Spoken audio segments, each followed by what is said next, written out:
Hello, everybody, and welcome to another edition of Bearded Things. I'm one of your bearded hosts. My name is Chris, and I'm here with my buddy Tyler. Tyler, how you doing? I am doing okay. I'm fighting off something. I don't know what it is, but I have a fever hovering just below 103, so I'm peachy. You know what they say about having fevers, and there's like one really good treatment for it. I heard it's a prescription for my cowbell. That's right. I was reading an interview with Will Ferrell, and he was saying he felt really bad because he forever ruined Christopher Walken's life with more cowbell. Yeah, I mean, it was a great. I remember watching that scene like over and over again, and just watching everybody break. Like It's so ridiculous. amazing. I love it. It's probably like SNL's been around for like 40 years, I think. So yeah, I think just over 40 years. Yeah. It's probably the most like infamous sketch of all time. Oh yeah. No, yeah. It's definitely the Blue Oyster Cult. Like it's the cowbell scene. I was like, oh yeah. Yeah, and before we get into our topics on everything, I do owe our dear listener Gabby an apology. She wanted the Los Angeles Oakland Raiders of Las Vegas to take out Tom Brady, and that didn't happen today. Yeah, you guys kind of failed. My condolences to your Raider team for getting. I think it was like 45-20. That sounds about right. But yeah, stupid Tom Brady and his stupid pretty face destroyed you guys. His dimpled chin and his supermodel wife and fat paychecks. Jerk. But on the plus side, the 49ers destroyed the Patriots, so that's good. Well, it's like not even the Patriots anymore because everybody left. I mean, I'll take it. We're 4-3 now, I think. So we're back on above 500. So I'm happy after destroying said Gabby's LA Rams. But yeah, things are looking up in the football world. My condolences also to Dodger fans who are listening to this. We record on Sunday, so they're still playing right now, but the game Saturday night ended in probably one of the most spectacularly poor, like bad fashion I've seen, like personally, like live. I've never watched a game in that way.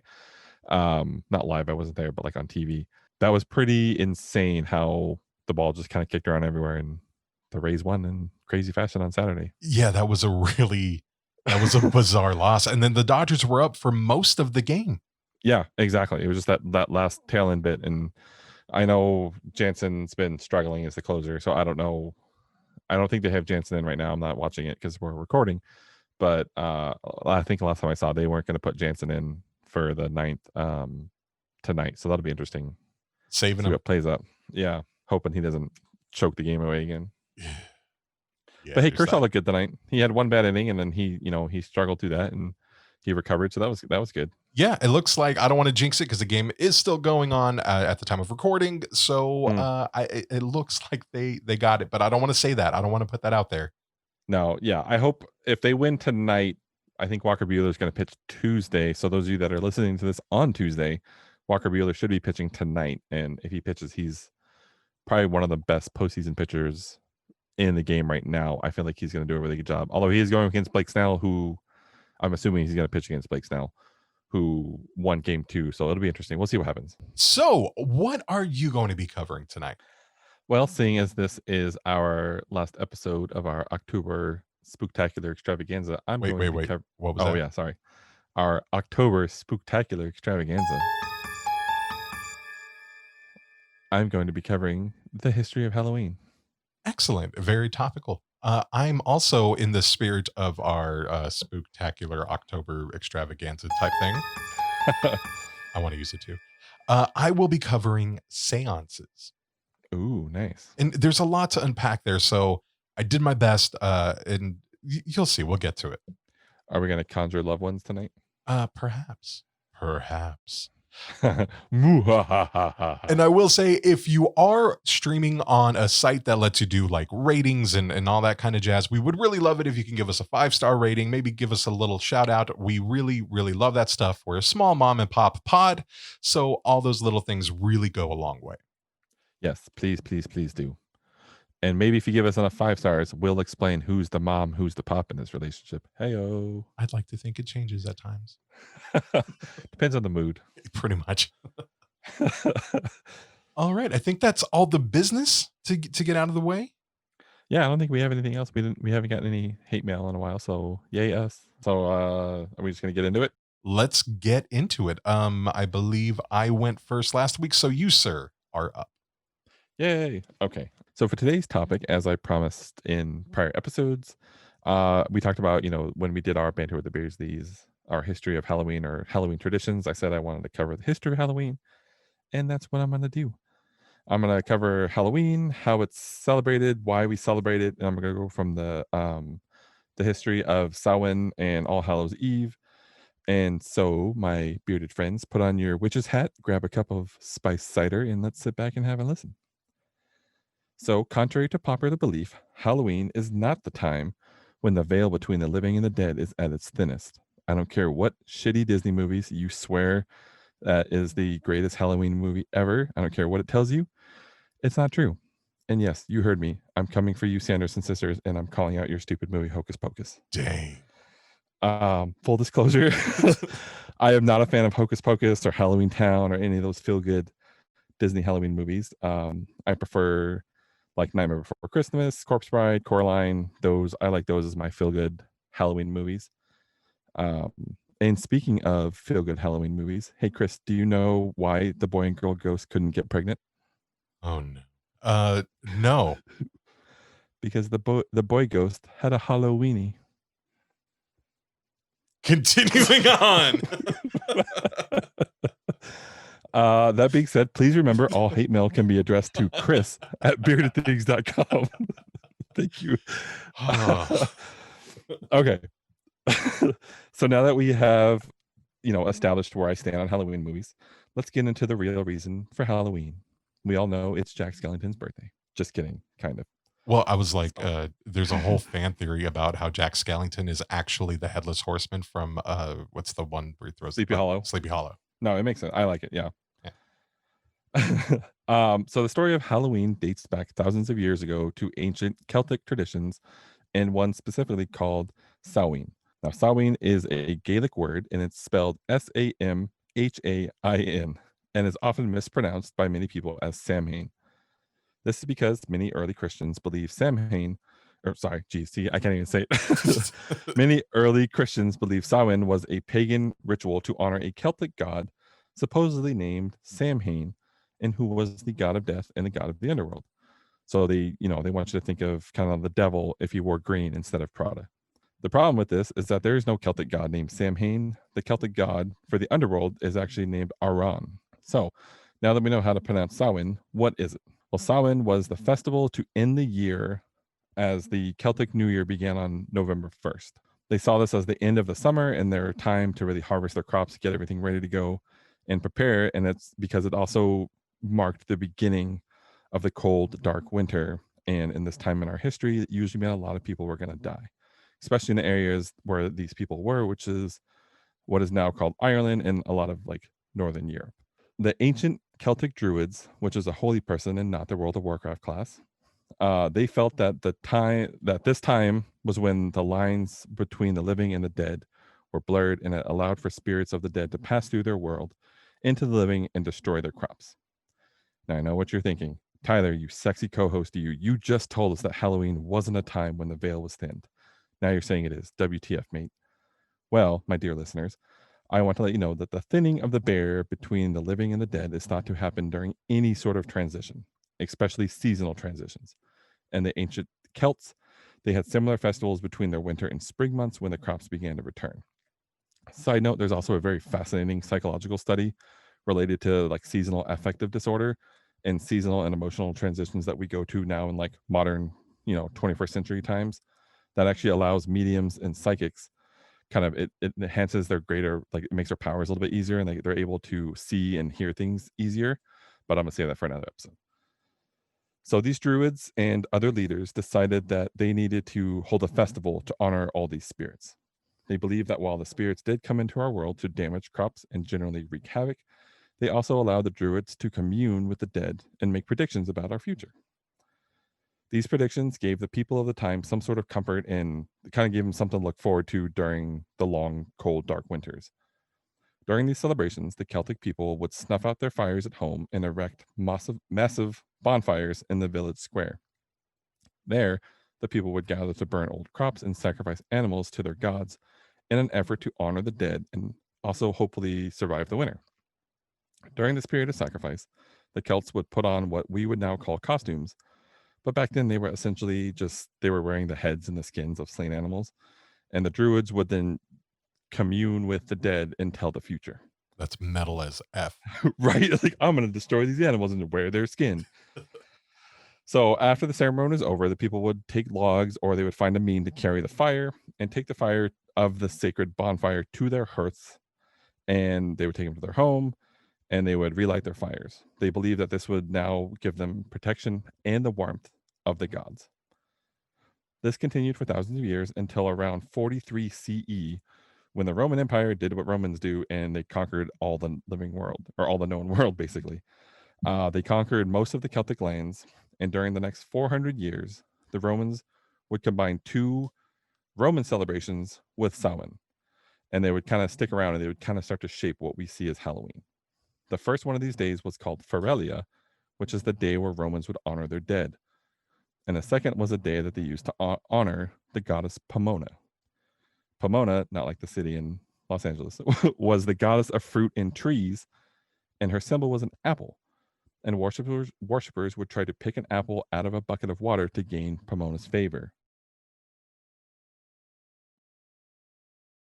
Now, on May 13th, 609 CE, Pope Boniface IV adapted part of Feralia to dedicate the Pantheon in Rome to honor all Christian martyrs.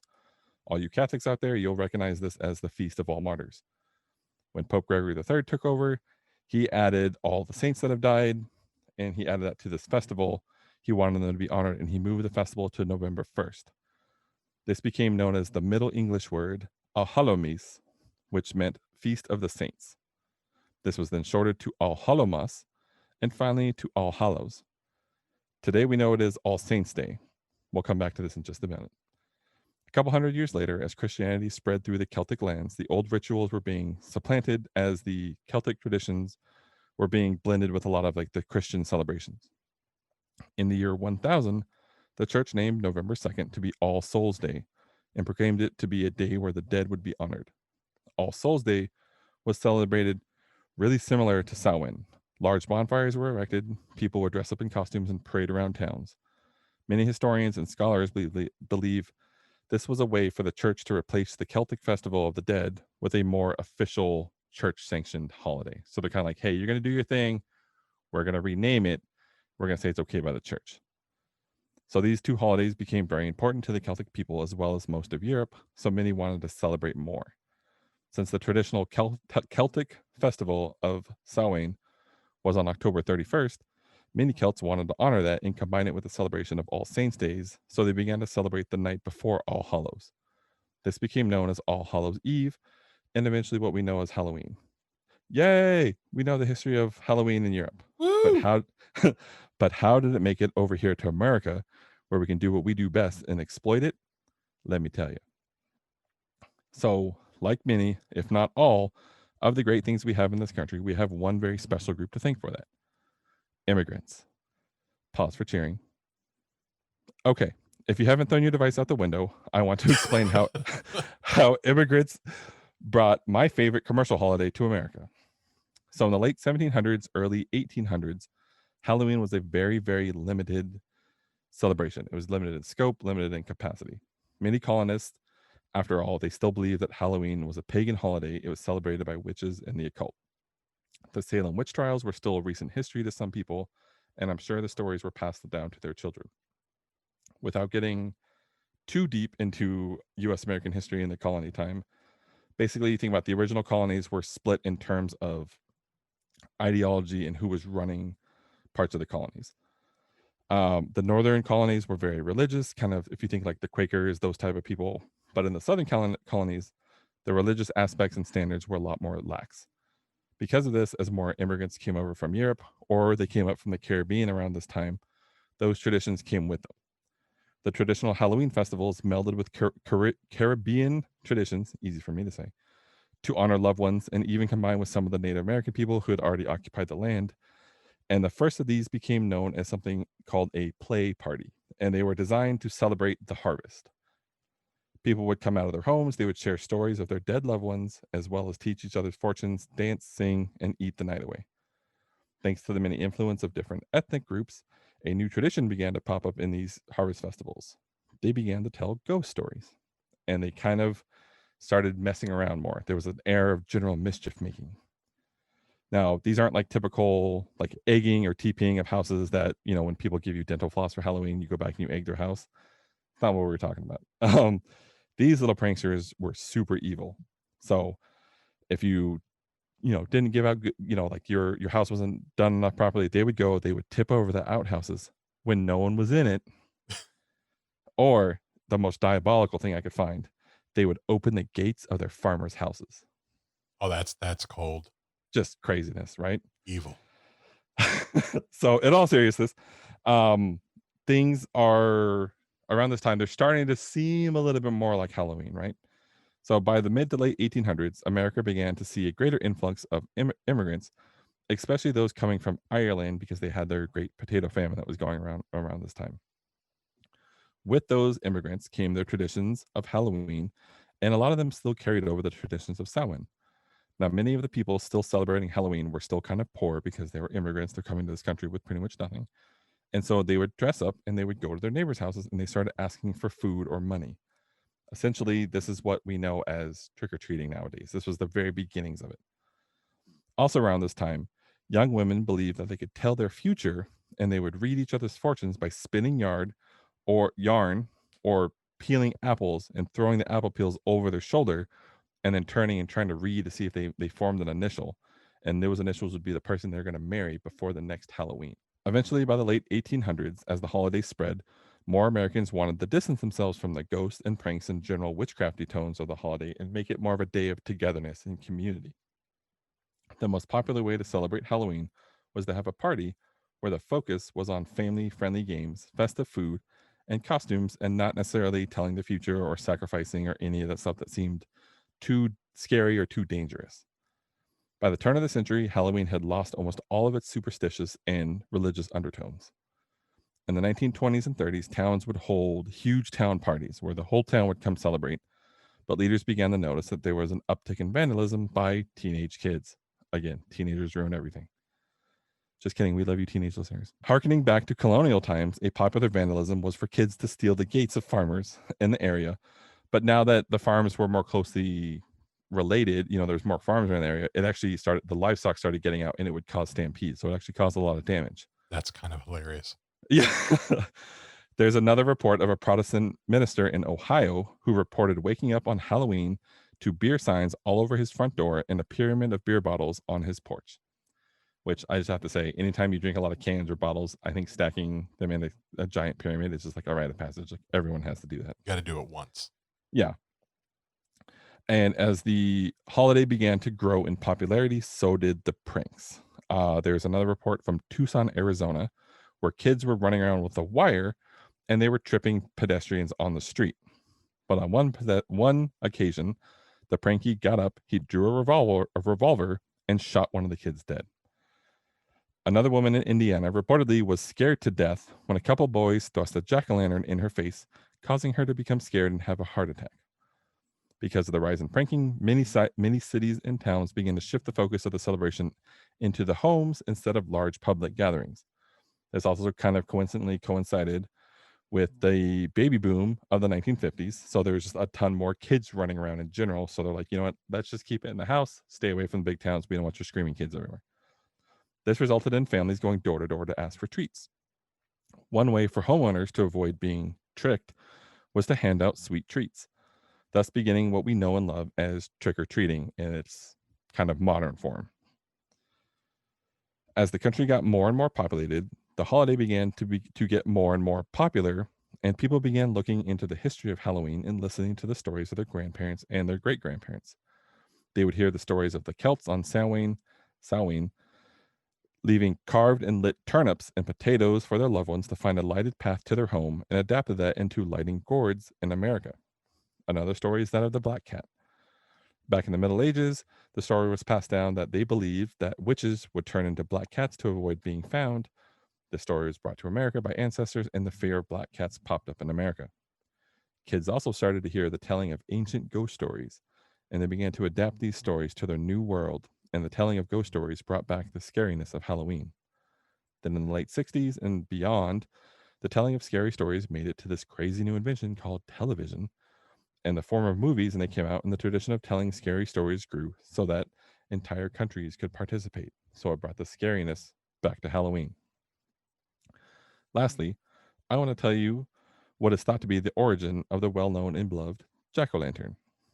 According to Irish myth, there was a man named Stingy Jack who invited the devil to have a drink with him, because why not?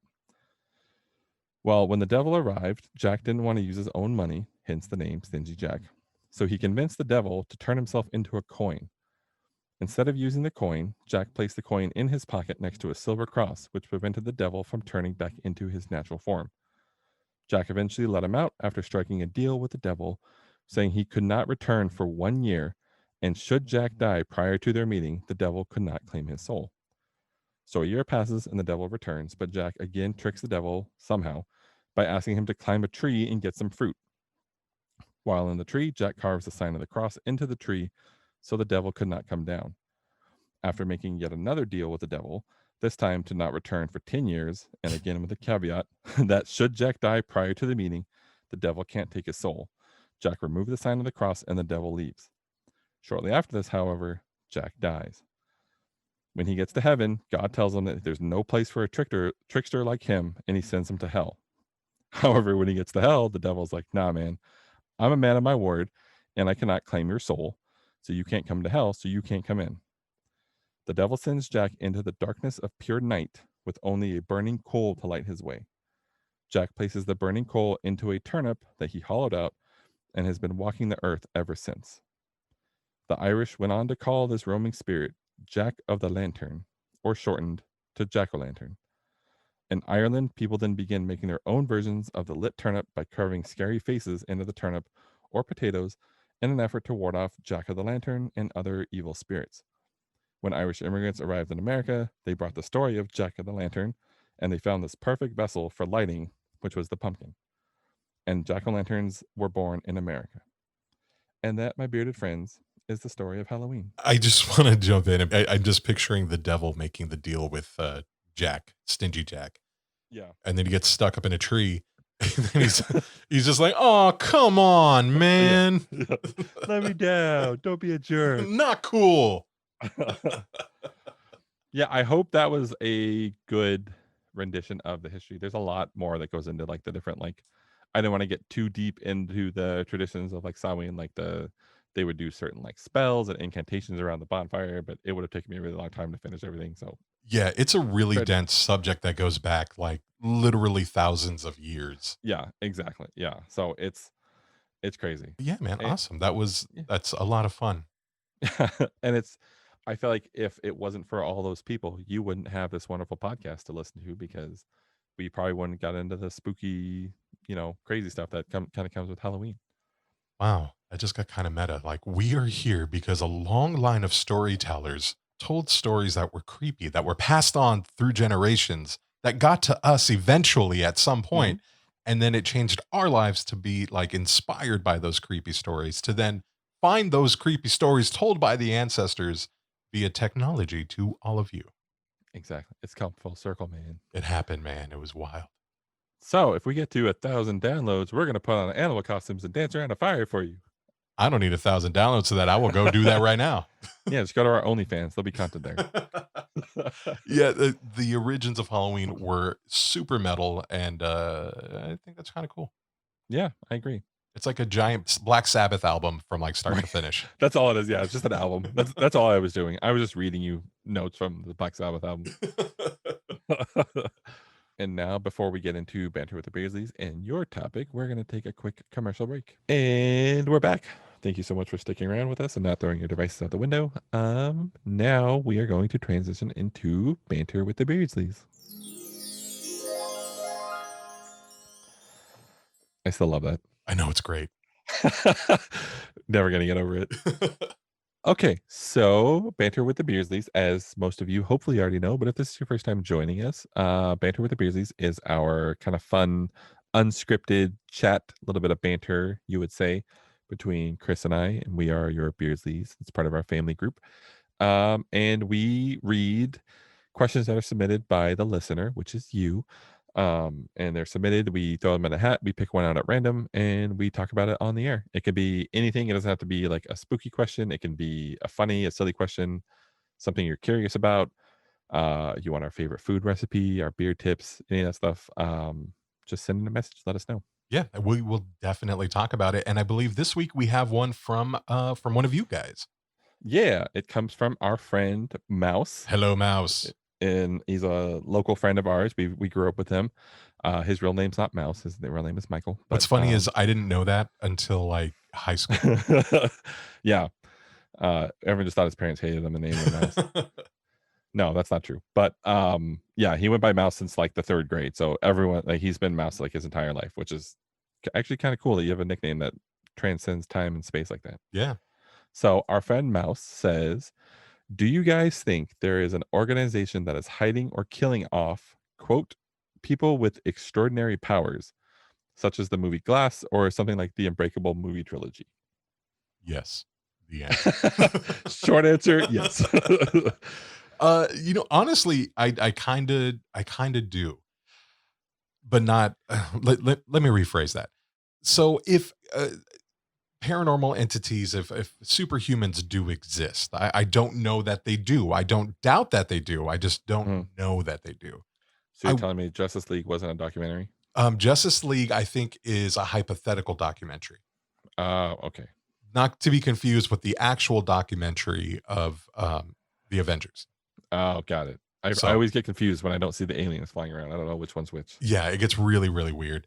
But if there are people with that, I mean, I really think there is, to some degree. Like Stan Lee did a series, I think on Discovery or Sci-Fi, called Superhuman, where he kind of went around and interviewed people who had weird bits of weird feats of strength, or men with X-ray vision, things like that. And if those people do exist, I would imagine that some organization would go around to try and regulate that and document that. Kind of like, was it the first X-Men movie where Stryker was like trying to implement like the mutant agenda? The mutant registration act or whatever it was. Something like that. Like, I think there would be some small government or world government, if you will, that would try and regulate that. And it's even, if you want to go like kind of crazy, just slightly crazy, but if you want to go somewhat biblical with it, you have the book of Enoch, and they mention the Nephilim, which are half-bred human angel creatures with all of, and like they go on and list all of these abilities that they have. It's even, I think, in the book of Exodus. I could be completely wrong. But and because of those things, that was part of the reason that God did the whole flood thing to like rid the world of it. So even God was regulating that in biblical terms. If God's doing it, I can only imagine that there was probably some secret Mulder, Scully, smoking man group that's monitoring it. Interesting. Yes. I thought you were going to mention the SCP Foundation at one point. I was going to talk about that. I'm not a fan of the SCP Foundation. Because it's all made up. It's like out in the open that it's kind of made up. Yeah, and I don't like, unless it's not made up and they're saying that it's made up. So if you don't know what the SCP Foundation is, to the best of my understanding, and Tyler, you can totally correct me because I kind of refuse to go down the rabbit hole. So it's an online, it's kind of like a Wikipedia page, right? And people they write in these like creatures with all of these crazy superpowers. And they talk about how they're like in cell number, 4X3Y in like unit J. And then they go through all their like attributes and abilities. And it just, to me, feels very role-playing game. Yeah, I mean, that kind of sums it up. It sounds like it's a bunch of algebra nerds that spit a like logarithm into their scientific calendar, and then it spit out a bunch of these names. But yeah, essentially it's kind of a fun, people do it as like a play, just to, like, kind of like creepypastas where people make up scary stories. It's like that, but it's like a self-contained universe. And it is kind of Dungeons and Dragony, a lot of role playing where, like, you're into this SCP Foundation, and the individual SCPs, like, they all have character tags and stuff, but we won't get too deep into that. But yeah, you're right. As far as the question goes, I'm more inclined to say no, because you want to be wrong. No, because unlike some people, I believe in science. No, I think there is like the metahuman argument, the metahuman theories where like there's human beings that are born and they're able to manifest certain powers, like, you know, the mom that lifts a car off of her baby and like can keep her strength for a certain amount of time as the adrenaline rips through her body. I see those, you know, like those are things that's like where people have these instances of powers and stuff like that that happens. They're short lived, and I feel like there's some sort of scientific explanation behind it. Um, and yeah, like you mentioned, like the Book of Enoch and like the Nephilims and, you know, the seraphs and the different categories, ranks of angels and how whether or not they interbred with humans and blah blah blah. But without getting that down that theological rabbit hole, um, I don't know, and I feel like with our technology nowadays, if there were these like superhumans or these metahumans walking around with powers, we would find something by now, and we wouldn't need, unless the organization's really really good, which could also be possible. But you talk about like the documentary Marvel, like eventually that stuff got out. You know, the Avengers eventually revealed themselves to us.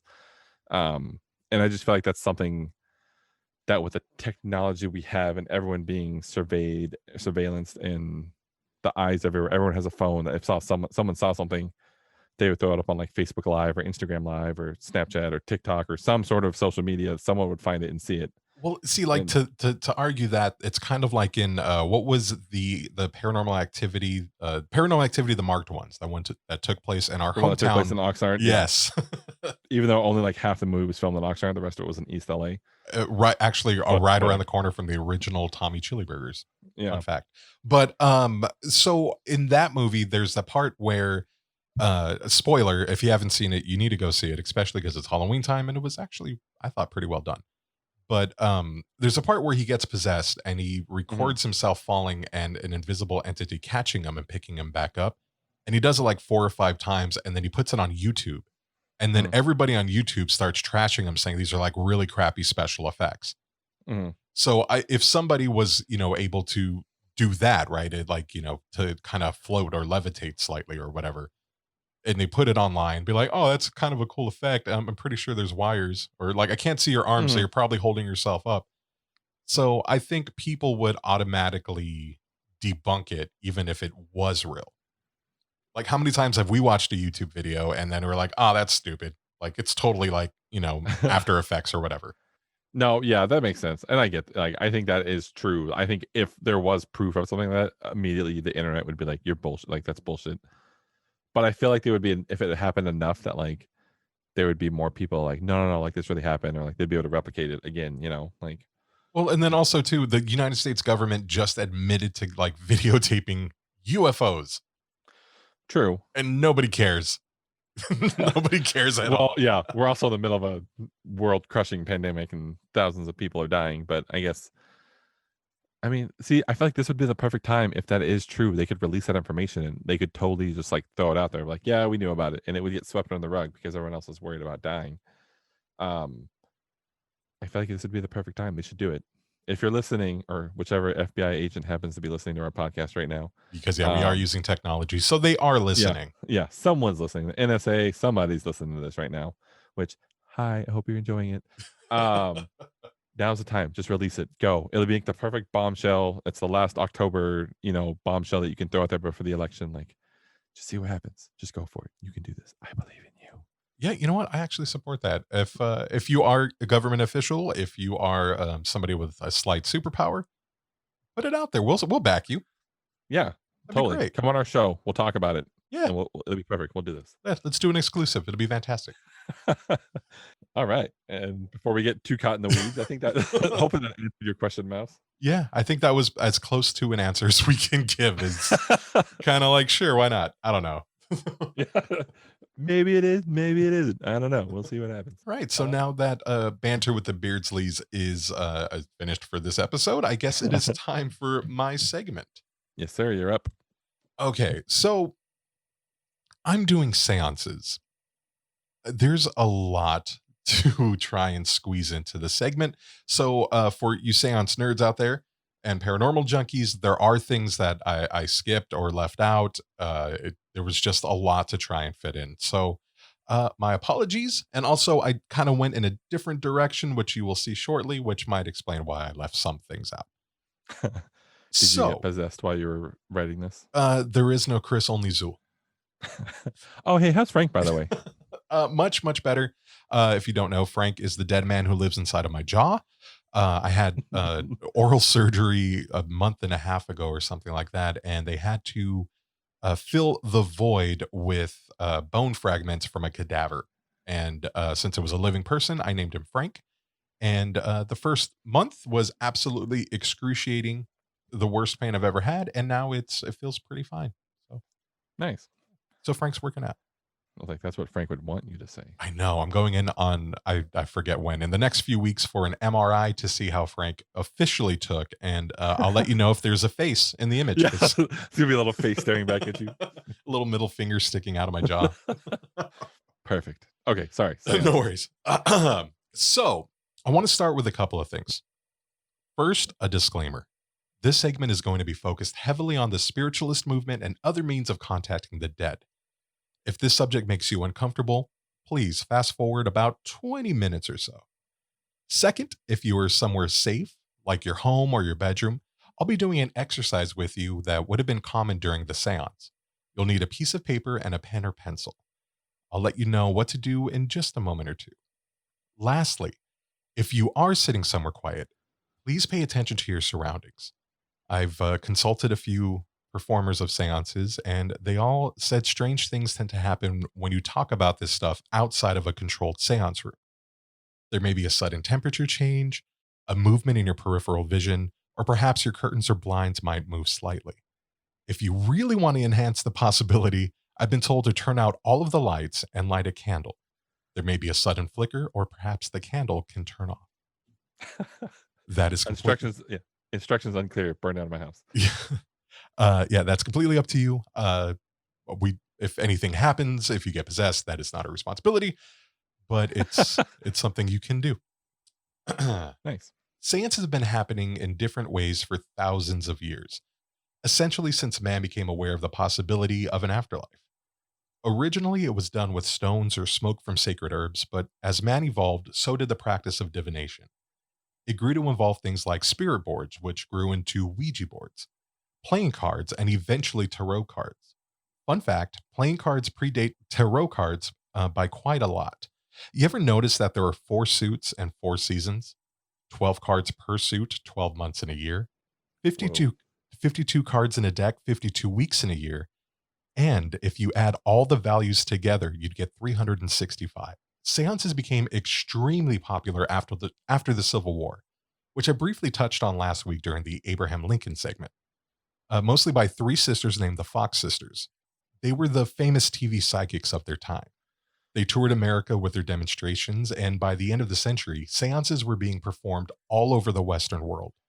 Upper-class families whose sons were off fighting would hire these psychics and mediums to conduct seances to contact their young soldiers who died and bring peace to the family. The trend didn't stop there. It continued well into the 1900s, with notables like Sir Arthur Conan Doyle, author of Sherlock Holmes, being a huge believer in the practice. So much so, he brought his close friend Eric Weiss, or better known by the stage name, Harry Houdini, along to several seances Doyle would host or attend. Houdini's mind was blown, and not in a good way either. He noticed a lot of the psychics or mediums were essentially using well-known magic techniques to pull off their spiritual feats. He would openly challenge these mediums to no-hold-barred wizard battles on Broadway. He would then try to replicate any spiritual effect by means of magic. This segment is actually dedicated to Houdini. He passed away on October 31st of 1926. So, now that we know a little bit of the history, what is a seance? Well, seances were generally done in a sitting room or a parlor of a family home. A family would hire a medium and invite a few close friends and associates over for drinks. As the night went on, the medium would arrive. They'd all gather around a table, join hands, and the medium would use different techniques to communicate with, quote, the realms beyond. There were as many ways to do this as there were mediums, but a few techniques were widely used, one of which was automatic writing. The medium would go into a trance, loosely hold a pen in their hand, which sat on a piece of paper, a practice which Houdini fought to disprove. Now, if you got a piece of paper and a pen, you can try this while you listen, but there are a few rules to sitting in a seance. First, keep your feet flat on the floor. Please remain seated throughout the seance. Third, darkness is required. This applies to sitting in at a seance or following along at home. Please, no phones, vapes, or lights of any kind. Number 4, when asked to join hands, do so immediately. Number 5, for your own safety, if you are fortunate enough to encounter an entity, do not break the circle or release your hands.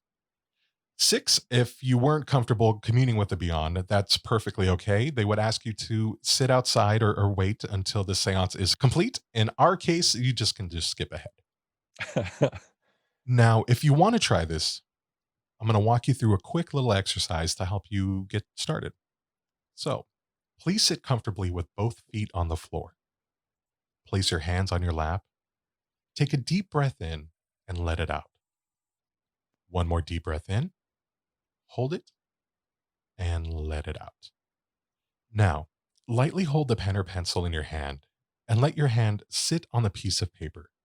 Now close your eyes and allow your hand to draw circles. Don't focus on your hand, just let it keep going. You might notice the circle changing directions, and that's okay. Allow it to. Let your hand continue to move until you feel it is the right time to stop. It could be a few seconds, it might be a few minutes, or this entire segment, and that's okay. Just keep going. I'll be back with you in just a few minutes. To begin the seance, the medium would open with some sort of creepy verse like Longfellow's Haunted Houses. Imagine sitting in a dark room with hands being held and the medium saying aloud, "All houses wherein men have lived and died are haunted houses. Through the open doors, the harmless phantoms on their errands glide with feet that make no sound upon the floors. We meet them at the doorway, on the stair, along the passages they come and go. There are more guests at the table than the hosts invited. Join us, spirits." The medium would have things like bells, tambourines, and sometimes a large bowl full of water sitting on the table. On command, a spirit would ring the bell, shake the tambourine, or perhaps a sitter might feel a wet hand graze the back of their necks. The medium would then begin automatic writing, asking questions from the group to the spirits, scribbling nonsense. When they would pass it to a member of the group, the answers to the questions would appear in the scribbles.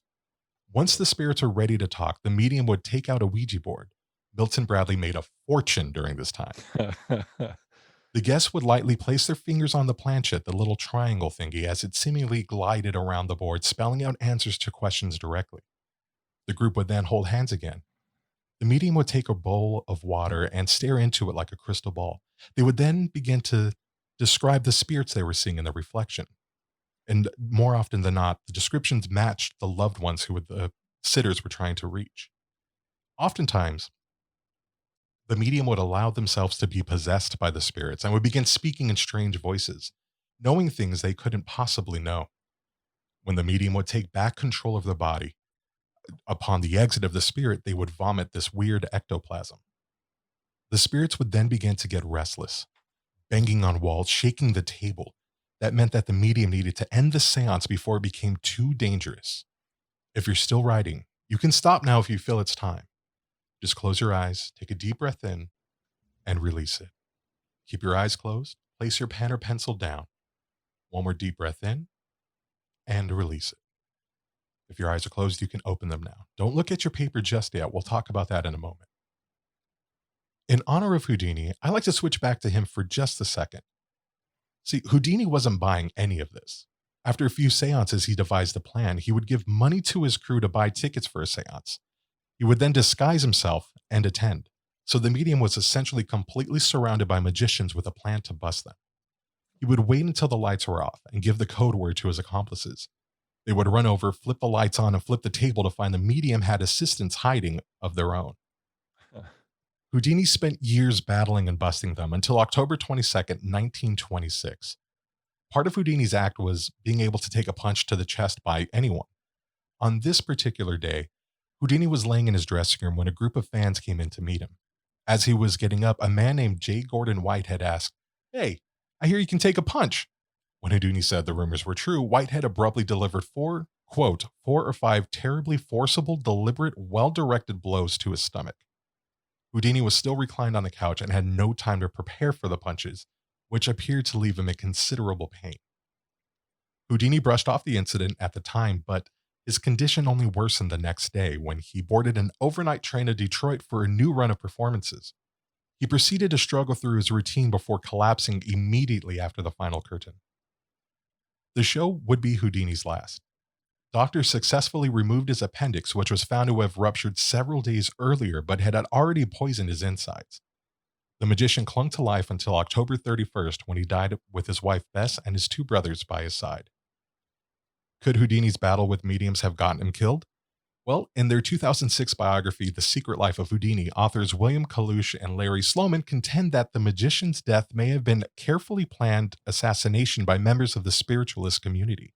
Quote, if one were to suspect Houdini a victim of foul play, they write, then the section of organized crime that was composed of fraudulent spirit mediums must be considered likely suspects.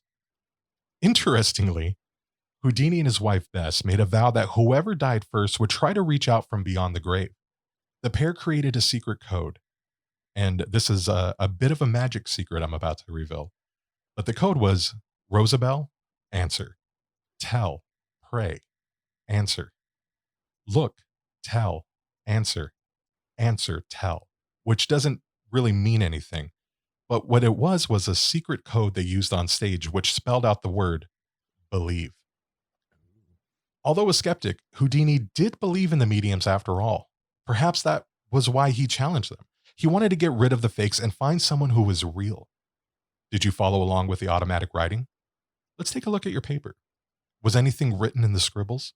Did you have any weird experiences or strange happenings or noises during the segment? Let us know. And remember, although it's really easy to be a skeptic, Houdini himself still found a way to believe. That is my segment on seances. That was awesome. That was really cool. Yeah, it's what's crazy is when we think about all that, we think it's just so long ago because all the photos of like Houdini and these weird seances, which we'll post to social media, were all black and white and old timey. But really, it wasn't even 100 years ago when Houdini died. Mm-hmm. So yeah, it was happening then. It was happening now, and it kind of goes back to our banter with the Beardleys question about how do people with superpowers exist? Mm-hmm. You know, I would label a psychic, somebody with a superpower. Yeah. So do they exist? I don't know. I think so. I think there's, intuition. I think people are born with certain gifts to help other people. And I also think there's a lot of people who take advantage of that. Mm-hmm. And I think that's where you get your TV psychics, your Long Island mediums, your John Edwards, Sylvia Browns, and all those kinds of people. Yeah, definitely. I also think it's crazy that my topic talked about psychics and mediums. Well, I had a little bit about it, about the transitions and seasonal stuff, how the psychology, they're looking into like the transitions, making psychics and mediums more powerful. And then the whole thing on Seance is talking about psychics and mediums. Yeah, which ties in perfectly with Halloween. Yeah, it's like it was synchronicity or something. Wah, wah, wah, wah. Yeah, that was awesome. I hope people did follow along and do the automatic writing. I'd be really curious to hear if anyone did that and if they saw anything in like the scribbles or if anything notated or something happened. Yeah, if you felt anything in the room while I was going over that or while you were following along with the automatic writing. Yeah, please let us know. I know once this episode comes out, I'm going to go back and listen to it and do the exercise and see if I can come up with something. So yeah, man, awesome job tonight on everything. If somebody wanted to reach out to let us know that they did follow with the automatic writing or had an idea for banter with the Beardsleys or perhaps even a segment, where could they contact us? They can contact us on any of our social medias, which is Instagram is BeardedThingsPod. Facebook is facebook.com/BeardedThings. Twitter is @BeardedThings, and YouTube is @BeardedThingsPod. We also just started a Facebook group for those of you that are on the Facebook. It is called the Bearded Friends group. So if you want to come have a conversation with us, it'd be kind of cool to have a community get together and you guys can talk about episodes. We can brainstorm ideas for future episodes. So if you want to do that, find us on Facebook. I believe it's set to a private group right now because we don't want the crazies to enter our group. But either Chris or myself will make sure we approve your invite or your request to join. We'll do that pretty quickly, and let's have some fun. Yeah, absolutely. And I think we'll be announcing something in there very soon. So I would go in there and check it out. Yeah, please do. We have some interesting stuff coming down the pipeline. Yeah. And this concludes our show for Halloween week. Have a happy and safe Halloween, whatever it is that you choose to do. Send us some of your pictures. We'd love to see what you're doing this Halloween because this year is very different. Yeah, it's probably the most unique Halloween we've had in our lifetimes, for sure. Yeah, exactly. Yeah, definitely in our lifetimes. So, yeah. Thank you so much. Happy Halloween. And we will talk to you guys next week. Bye.